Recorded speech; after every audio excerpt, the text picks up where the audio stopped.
Hello friends, Android application development सीखने की series में आज हम जो है एसक्यूएल डेटाबेस के साथ काम करेंगे और हम देखेंगे कि कैसे हम अपने एसक्यूएल डेटाबेस में लास्ट वीडियो में जो हमने डेटाबेस बनाया था स्टूडेंट का, उसमें एक स्टूडेंट का ऑब्जेक्ट कैसे इंसर्ट करते हैं। ठीक है, with student name, roll number and phone.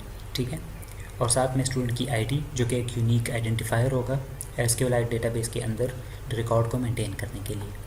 ठीक है, तो चलिए शुरू कर लेते हैं। मेन एक्टिविटी में पहले जाते हैं तो आप देख सकते हैं हमारे पास BTN इंसर्ट का जो बटन है वो क्या कर लेगा कि यहाँ से इस लेआउट से, मेन एक्टिविटी के लेआउट से नेम, रोल नंबर और फ़ोन गेट करेगा और इंसर्ट का बटन जैसे ही हम प्रेस करेंगे तो जैसे ही ये गेट करेगा तो स्ट्रिंग में नेम स्टोर करेगा और साथ ही स्ट्रिंग में फ़ोन सेव करेगा और इंटीजर में रोल नंबर सेव करेगा।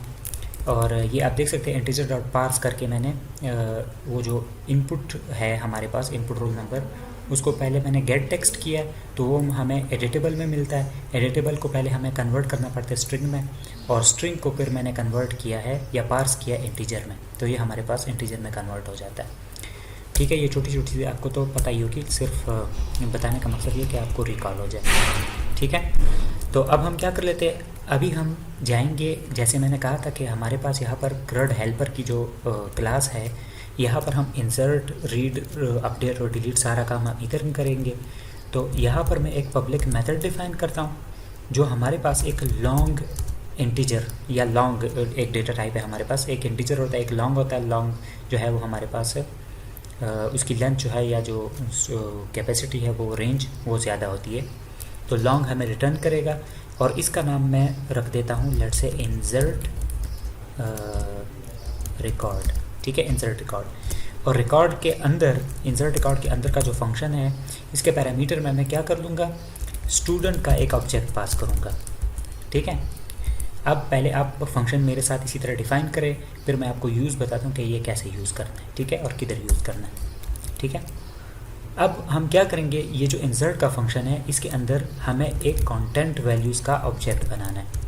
कंटेंट वैल्यूज़ क्या करता है, कंटेंट वैल्यूज़ अगर हम एसक्यूएल डेटाबेस में कोई चीज़ इंसर्ट करना चाहते हैं तो हम कंटेंट वैल्यूज़ का इस्तेमाल करते हैं। तो आपने कंटेंट वैल्यूज़ का ऑब्जेक्ट बनाना है, इक्वल न्यू कंटेंट वैल्यूज़, और इसके कंस्ट्रक्टर में हमें ये बताना होता है, ये देखिए आप देख सकते हैं कंटेंट वैल्यूज़ फ्रॉम, कि आप कौन से कंटेंट वैल्यूज़ को यूज़ करना चाहते हैं। अगर ऑलरेडी आपके पास कोई कंटेंट वैल्यूज़ का ऑब्जेक्ट मौजूद है और आप चाहते हैं कि उस ऑब्जेक्ट को उठा के यहाँ पर कंटेंट वैल्यूज़ में रखा जाए, तो आप सेकंड वाला कंस्ट्रक्टर यूज़ करेंगे जो कि है कंटेंट वैल्यूज़ फ्रॉम। ठीक है, दूसरा है हमारे पास इंटीजर साइज़, कि आप कंटेंट वैल्यूज़ जो अब आप बनाने वाले हो वो कितने साइज़ के लिए बनाना चाहते हो। तो वो साइज़ से मुराद यहाँ पर जो टेबल की एंट्रीज़ है, मतलब टेबल के अंदर कितने कॉलम्स होंगे वो आपने पास करने। तो हमारे केस में टेबल की जो वैल्यू है वो है 4। क्यों 4 क्यों है, क्योंकि हमारा जो टेबल है आप देख सकते हैं, मॉडल क्लास में मैं जाता हूँ तो एक होगा स्टूडेंट आईडी, एक होगा नेम के लिए कॉलम, इसको मैं सही कर देता हूँ, एक स्टूडेंट नेम के लिए कॉलम होगा, एक स्टूडेंट फ़ोन के लिए होगा और एक स्टूडेंट रोल नंबर के लिए होगा। तो 4 कॉलम होंगे हमारे पास टेबल के अंदर। तो यहाँ पर मैंने इसको 4 पास कर दिया। अब मैं सीधा कंटेंट वैल्यूज़ डॉट पुट। ठीक है, और आप यहाँ देख सकते हैं जैसे हम इंटेंट्स के साथ मैसेज भेजते हैं तो हम पुट कॉल करते हैं, इंटेंट डॉट पुट एक्स्ट्रा, ये इस तरह। तो यहाँ पर भी उसी तरह से हमारे पास इंटेंट डॉट पुट का मेथड मौजूद होता है। यहाँ पर हम पहले की पास करते हैं, लेकिन की जो है वहाँ पर जो इंटेंट के केस में था की आप कोई भी पास कर सकते हैं, लेकिन यहाँ पर आप की कोई भी पास नहीं कर सकते। आप यहाँ पर की कॉलम के जो नाम है वो पास करेंगे। जैसे मिसाल के तौर पर मैंने अगर स्टूडेंट की आईडी, ये स्टूडेंट आया ना मेरे पास, स्टूडेंट की आईडी जो है सेट करानी है तो मुझे लिखना पड़ेगा ऐसे करके STD ID। लेकिन आपको मैंने पहले ही कहा था कि हम जो है थ्रू आउट द सीरीज़ हम ये वाली अप्रोच फॉलो नहीं करेंगे, क्योंकि मुझे अगर 10 दफ़ा लिखना है तो मैं मिस्टेक भी कर सकता हूँ। S अगर मैं कैपिटल कर देता हूँ बाय मिस्टेक तो ये क्यूरी मेरे पास रन नहीं होगी और कंटेंट वैल्यूज़ का ऑब्जेक्ट प्रॉपर नहीं बनेगा और हमारा जो रिकॉर्ड है वो भी इंसर्ट नहीं होगा। तो स्पेलिंग मिस्टेक से बचने के लिए हमने पहले ये टेबल इन्फो की क्लास में आपको मैंने बताया था, ये कॉलम के जो नेम है, टेबल का नाम है, क्रिएट की क्यूरी है, ड्रॉप की क्यूरी है, जो भी क्यूरीज़ है उनको हमने अलग-अलग करके ऐसे करके रखा हुआ है। तो आप भी यही अप्रोच फॉलो करें ताकि आपके पास स्पेलिंग की मिस्टेक वगैरह ना हो। तो कॉलम 1 हमारे पास स्टूडेंट आईडी है, कॉलम 2 हमारे पास स्टूडेंट नेम है, कॉलम 3 हमारे पास रोल नंबर है, कॉलम 4 हमारे पास स्टूडेंट फ़ोन है। तो इस तरह से हम कॉलम्स को यूज़ करेंगे, ठीक है। तो अब हम यहाँ पर यूज़ करने वाले हैं ये वाली approach, table info dot call 1। तो कॉलम 1 में हमारे पास स्टूडेंट आईडी आती है और यहाँ पर हम क्या करेंगे, स्टूडेंट डॉट गेट आईडी। तो स्टूडेंट की आईडी आ गई, सही है। अब कंटेंट वैल्यूज़ डॉट पुट और यहाँ पर मैं लिखूँगा टेबल इन्फो डॉट कॉलम 2 और कॉलम नंबर 2 में हमारे पास आता है स्टूडेंट का नेम। तो student dot gate name, student का नेम आ जाता है और कंटेंट वैल्यूज़ डॉट पुट और यहाँ लिखूँगा मैं टेबल इन्फो डॉट कॉलम 3। तो कॉलम 3 में हमारे पास स्टूडेंट का जो रोल नंबर है वो आता है, तो मैं लिखूँगा student dot gate roll number और सेम मैं लिखूँगा कंटेंट वैल्यूज़ डॉट पुट और यहाँ लिखूँगा टेबल इन्फो डॉट कॉलम 4 जो कि है स्टूडेंट का फ़ोन, तो वो मैं पास करूँगा student dot gate phone. Content values का ऑब्जेक्ट हमारे पास जो है रेडी है। अब हम क्या करेंगे, अभी हम करेंगे अपना ये जो SQLite का ऑब्जेक्ट है हमारे पास, ये ऑलरेडी हमारे कंस्ट्रक्टर को जैसे ही हम कॉल किया हुआ है हमने मेन एक्टिविटी के अंदर और इस CRUD हेल्पर का ऑब्जेक्ट बनाया होगा हमने, तो ये ऑलरेडी इनिशियलाइज़ हो चुका होगा। ये देखो कंस्ट्रक्टर में ये इनिशियलाइज़ हो चुका है। तो अब हम क्या करेंगे, अब हम इसके साथ डायरेक्ट कॉल करेंगे SQLite डेटाबेस डॉट इंसर्ट, ठीक है। और आप इसमें देख सकते हैं इंसर्ट का हमारे पास एक मेथड है बिल्ट इन SQLite के अंदर। उसके अंदर पहला जो आर्गूमेंट हम टेबल पास करते हैं, सेकंड आर्गूमेंट हम पास करते हैं नल कॉलम हैक और थर्ड आर्गूमेंट हम कंटेंट वैल्यूज़ पास करते हैं। अब मैं इस मेथड को कॉल करूँगा और पहला आर्गूमेंट मैं टेबल का नाम पास करूँगा। तो टेबल के नाम के लिए मैं दोबारा लिखूँगा table info dot TB name. तो टेबल नेम मुझे दोबारा लिखने की ज़रूरत नहीं है, तो मैं डायरेक्ट यहाँ से इसी को कॉल करूँगा TB नेम। तो टेबल का जो भी नाम होगा वो मुझे मिल जाएगा, तो स्पेलिंग मिस्टेक से बच जाएंगे। सेकंड आर्गूमेंट है नल कॉलम हैक, इसको मैं नल पास कर देता हूँ। अब मैं आपको समझा देता हूँ, मुझे ये पूरा लिखने दे, ठीक है। तो नल कॉलम हैक क्या होता है, नल कॉलम हैक ये होता है कि अगर फ़र्ज़ करें जैसे फ़िलहाल हमारा ये जो डेटाबेस है इसमें हम रिकॉर्ड इंसर्ट करते हैं ना, इंसर्ट करते हैं, तो इसमें कोई भी ऐसा रिकॉर्ड नहीं होगा कि वो एक नल एंट्री के साथ इंसर्ट हो जाए। मतलब मिसाल के तौर पर ऐसा करके हमारा एक टेबल बनेगा ना, ऐसे एक टेबल बनेगा, तो ऐसे करके रिकॉर्ड नंबर 1 पे स्टूडेंट का नेम, ऐसे आईडी आएगी, नेम आएगा, ऐसे करके एक रिकॉर्ड आएगा। अब नल कॉलम हैक का पर्पस क्या होता है, अगर इसको आप नल पास कर दे तो इसका मतलब क्या है कि कोई भी ऐसे एंट्री नहीं आनी चाहिए जो नल हो, मतलब कि उसके अंदर नल वैल्यूज़ हो, मतलब कि खाली जगह हो, ठीक है। तो खाली तो हम रिकॉर्ड नहीं एंटर करना चाहते। अगर आप चाहते हैं कि खैर है कोई रिकॉर्ड हमारे पास एम्प्टी भी आ सकता है, मतलब नल वैल्यूज़ के साथ आ सकता है, तो उस केस में आप फिर किसी एक कॉलम का, स्टूडेंट आईडी का, स्टूडेंट नेम का, स्टूडेंट रोल नंबर का और स्टूडेंट फ़ोन का, किसी एक का आप नाम बताएंगे, तो वो आपके पास क्या हो जाएगा, वो रिकॉर्ड आपके पास नल में एंटर हो सकता है। मतलब वो रिकॉर्ड आपको नल का ऑप्शन दे सकता है कि वो आप एम्प्टी भी छोड़ दे तो खैर है। लेकिन हमारे केस में क्योंकि हम डेटा जो है वो नल नहीं रखना चाहते, हम चाहते हैं कि हर रिकॉर्ड जो है उसके साथ प्रॉपर वैल्यूज़ आ जाए, मतलब आईडी भी आए, नेम भी आए, रोल नंबर भी आए और इसी तरीके से फ़ोन भी आए, ठीक है। तो इस तरीके से ये काम करता है। अब हम ये जो लॉन्ग इंटीजर है ये हम कब रिटर्न करेंगे, ये इस मेथड के ऊपर अगर मैं राइट क्लिक कर दूं तो आप देख सकते हैं ये मेथड मेरे पास जैसे ही ओपन होता है तो आप देखेंगे कि ये हमारे पास क्या करता है, ये हमारे पास एक क्या नाम है, लॉन्ग रिटर्न करता है, या फिर हमारे पास एक एक्सेप्शन थ्रो करता है अगर हमारे पास क्या होता है, कोई एरर आता है, ठीक है। तो हमारे पास लॉन्ग में ये रिज़ल्ट शो करता है, रिटर्न करता है और उसी रिज़ल्ट को हम यहाँ पर गेट कर सकते हैं। तो मैं क्या कर दूँगा, यहाँ पर मैं लॉन्ग में एक रिज़ल्ट नाम का वेरिएबल बना लूँगा और वो रिज़ल्ट इसके अंदर स्टोर कर दूँगा और इधर से सिंपल रिटर्न रिज़ल्ट, तो वो रिज़ल्ट मेरे पास रिटर्न हो जाएगा उस जगह पर जिस जगह से मैंने ये इंसर्ट का मेथड जो है, इंसर्ट रिकॉर्ड का मेथड ये मैंने कॉल किया है, ठीक है।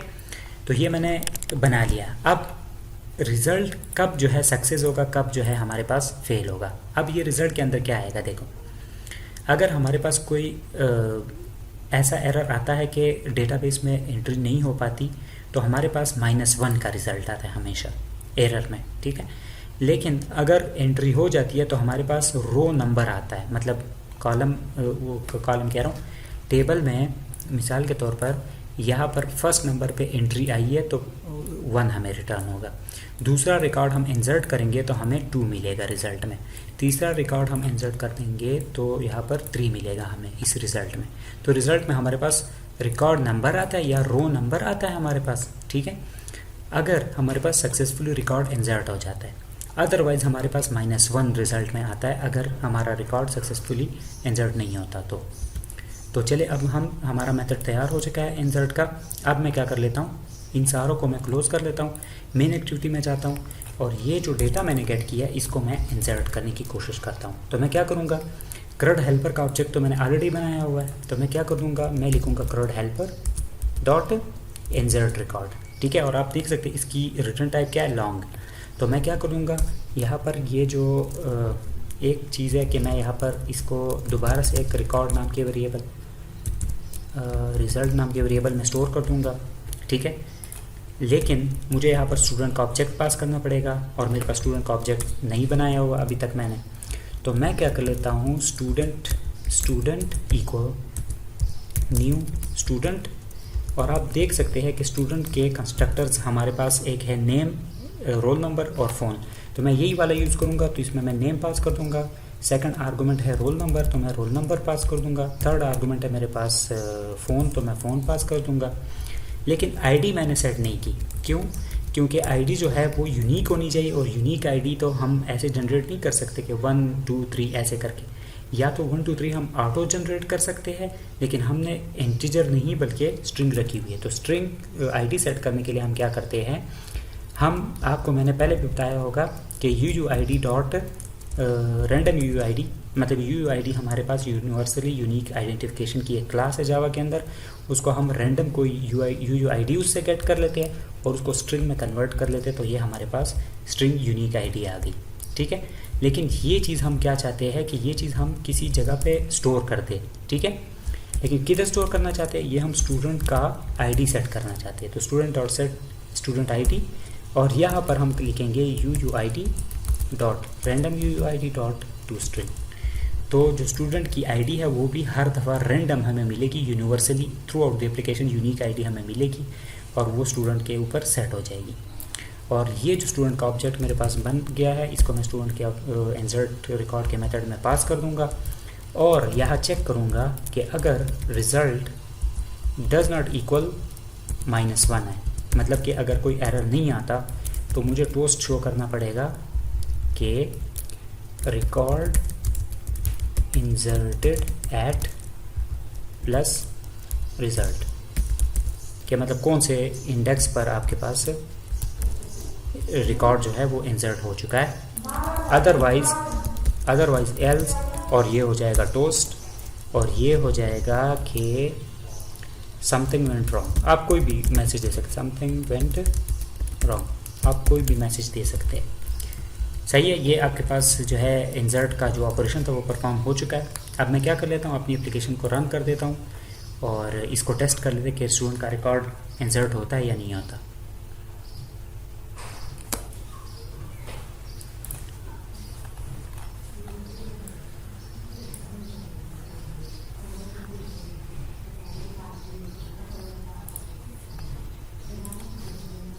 अब यहाँ पर एप्लीकेशन रन हो चुकी है।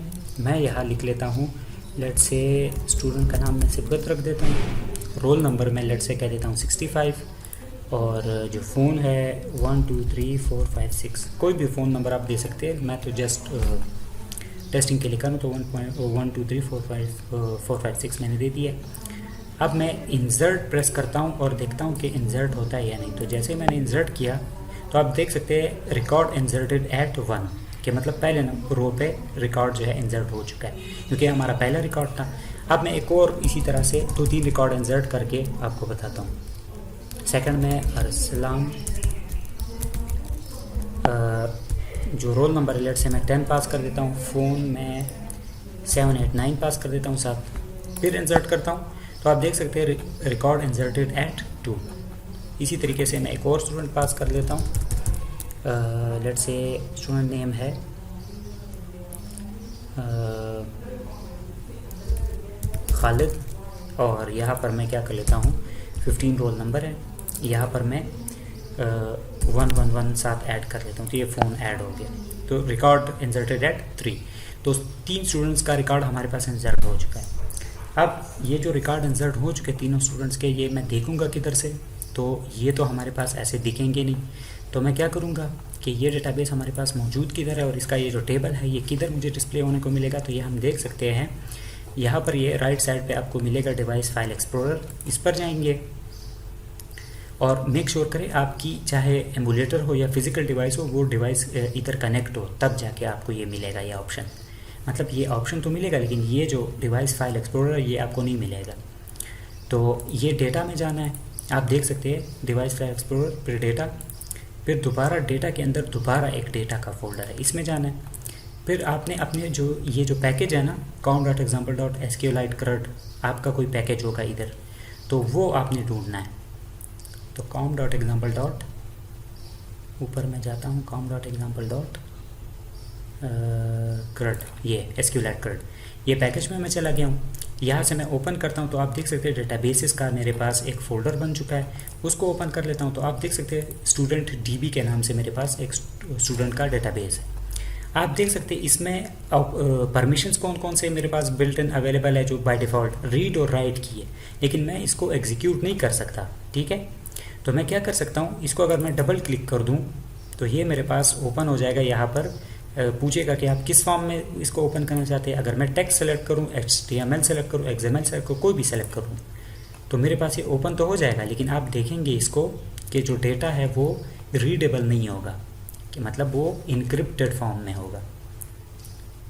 अच्छा, मेरे पास ये इधर से ओपन नहीं हुआ, लेकिन मे भी आपके पास ये XML में वर्क कर जाए, मेरे पास ये वर्क नहीं कर रहा, लेकिन इनक्रिप्टेड फॉर्म में होगा, इतना मैं आपको बता देता हूँ। तो आप इसको देखेंगे कैसे, तो इसको देखने के लिए आपके पास यहाँ पर मैं आपको दिखाता हूँ एक टूल है, ये मैं आपको जूम करके बता देता हूँ, DB ब्राउज़र SQL साइफर, ये टूल आपने डाउनलोड कर देना है और इंस्टॉल कर देना है। ठीक है, इसमें आपको टेबल के साथ जो है प्रॉपरली फॉर्मेटेड टेबल के फॉर्म में ये डेटाबेस देखने को मिलेगा। लेकिन इसको यूज़ कैसे करना है, पहले तो मैं आपको डाउनलोड करने का बताता हूँ, फिर मैं आपके यूज़ का बता देता हूँ। ठीक है, ये वाला जो है आपके पास आपने डाउनलोड कर देना है। इसका जो लिंक है ये आपको यहाँ से इस पेज पे आपने जाना है SQLite browser.org पे, और यहाँ से आप विंडो के लिए पोर्टेबल या फिर इसी तरह रिलीज़ में, लेटेस्ट रिलीज़ में देख सकते हैं 32 बिट 64 बिट, इसी तरह मैक के लिए, किसी भी ऑपरेटिंग सिस्टम के लिए आप यहाँ से डाउनलोड कर सकते हैं। ठीक है, तो आप अपने हिसाब से कर लें, ये डिस्क्रिप्शन में भी आपको ये लिंक मैं प्रोवाइड कर दूँगा। अब आपने क्या करना है कि हम जाते हैं दोबारा उसी फाइल एक्सप्लोरर में, और ये जो डेटाबेस है इसको अगर हमने देखना है तो इसको मैं क्या कर लेता हूँ, राइट क्लिक करके इसको मैं क्या कर लेता हूँ, सेव एज कर लेता हूँ। सेव एज करके मैं यहाँ पर इसको डेस्कटॉप के ऊपर सेव कर लेता हूँ। तो मैं यूज़र्स में ही जाता हूँ, यहाँ पर मैं अपना यूज़र नेम सेलेक्ट कर लेता हूँ और डेस्कटॉप सेलेक्ट कर लेता हूँ। डेस्कटॉप सेलेक्ट करने के बाद मैं इसको ओके कर देता हूँ। तो आपके पास ये डेटाबेस, ये देखिए successfully download 1 file of total size इतने बाइट्स। ठीक है, मैं इसको मिनिमाइज़ कर लेता हूँ, तो आप देख सकते हैं मेरे पास ये जो है यहाँ पर स्टूडेंट DB के नाम से ये डेटाबेस मौजूद है। ठीक है, तो इसको आप क्या करेंगे, इसको आप ओपन विद करेंगे, ओपन विद, और ओपन विद करेंगे इसी ब्राउज़र से, DB ब्राउज़र फॉर SQLite। तो आप देख सकते हैं आपके पास ये इंटरफेस आ गया, और टेबल्स आप देख सकते हैं, एक मेटा डेटा का टेबल है जो कि बाय डिफ़ॉल्ट बनता है SQLite के साथ, एक स्टूडेंट्स का टेबल है तो ये हमने बनाया है। उसके अंदर आपके पास ये देख सकते स्टूडेंट ID है, प्राइमरी की के साथ नेम है, रोल नंबर है, फ़ोन है। लेकिन आप इसका डेटा देखना चाहते हैं तो आप ब्राउज़ डेटा पे क्लिक कर दें, तो आप देख सकते हैं जो 3 स्टूडेंट्स का डेटा हमने यहाँ पर इंसर्ट किया था, तो आप उसको यहाँ पर देख सकते हैं। ठीक है, एक है हमारे पास, ये देख सकते हैं ID के साथ यूनिक IDs है हमारे पास, एक सिबत था, 65 रोल नंबर था, और आगे हमारे पास फ़ोन था। इसी तरह अरसलान रोल नंबर 10 और आगे फ़ोन, और इसी तरह 3rd student Khalid roll number और फ़ोन। ठीक है, तो इस तरीके से आप जो है अपना डेटाबेस का जो डेटा है वो देख सकते हैं। तो मैं क्या कर देता हूँ कि नेक्स्ट वीडियो में हम जो है, ये तो इंसर्ट था, नेक्स्ट वीडियो में हम एक और बटन यहाँ पर लगाएंगे और नेक्स्ट एक्टिविटी पे सारा जितना भी डेटा हमने शो किया है वो रिसाइकलर व्यू में डिस्प्ले करेंगे। ठीक है, तो उससे क्या होगा कि आपका रिसाइकलर व्यू भी रिवाइज हो जाएगा और रीड का जो ऑपरेशन है SQLite के साथ वो भी परफॉर्म हो जाएगा। ठीक है, तो तब तक के लिए मुझे इजाज़त दीजिए। अल्लाह हाफिज़।